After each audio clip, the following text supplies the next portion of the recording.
We learned this week that inflation in September ticked back up to 3%. That's the highest level since January. Trump administration recently extended a $20 billion lifeline to Argentina. But President Trump has said in the past it's up to the president. He's the president. No, he said that in the past. He said you have to be a leader.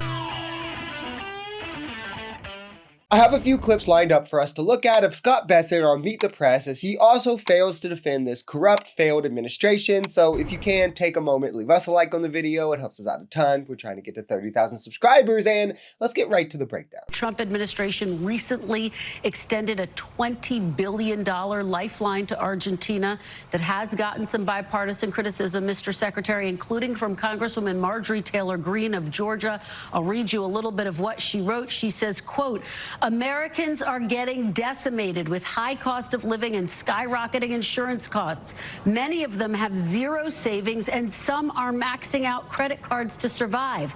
Tell me how it's America first to bail out a foreign country with 20 or even 40 billion taxpayer dollars. How is this move America first, Mr. Secretary?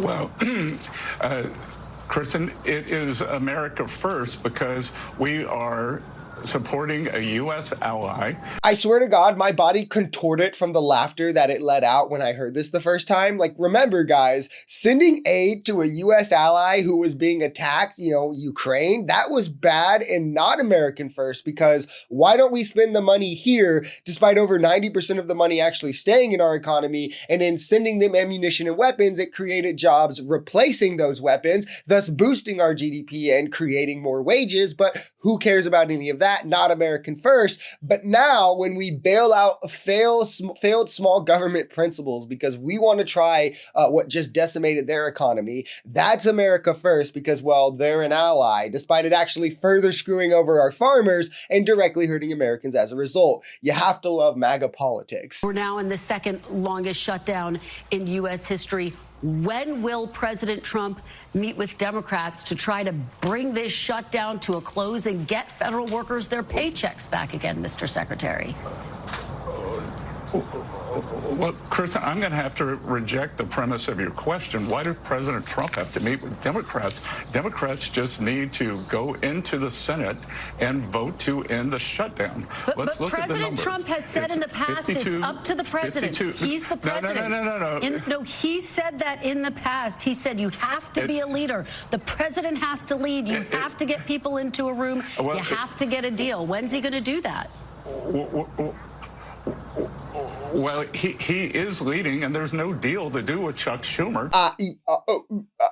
I love when Trump's own words make these clowns look like idiots and have to try to do a 180 on the spot. The reason they should meet with Democrats is because that's how the government works.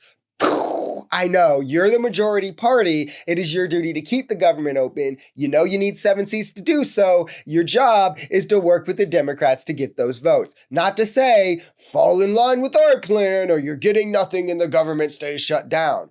You then proceed to fire thousands of workers, keep it shut down to the point that food stamps are going to get withheld from people, veterans are having to go to food banks, kids are going to go to sleep hungry, all because MAGA feels like a small 3-seat majority means they do not have to operate within the bounds of democracy. Do not forget that. We learned this week that inflation in September ticked back up to 3%. That's the highest level since January.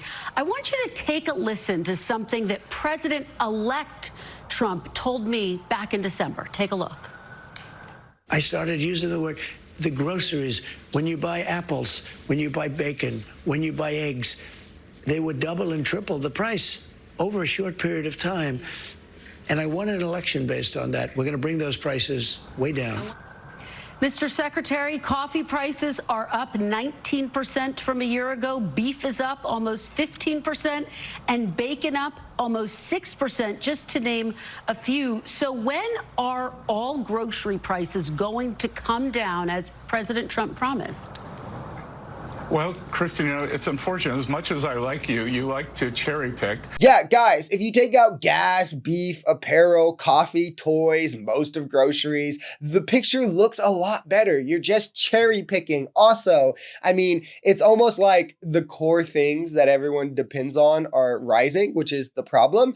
And as we come into holiday season where costumes, toys, and dinners are all the norms, meanwhile, they're becoming drastically more expensive and food stamps are being withheld, thousands are being laid off, both federally and in manufacturing, it's going to leave many struggling in this holiday season unnecessarily, directly because of bad MAGA policy. But this is what MAGA voted for. At least the rich got their tax cuts. But of course, if Trump just says it's all Biden's fault, most of MAGA will no longer care.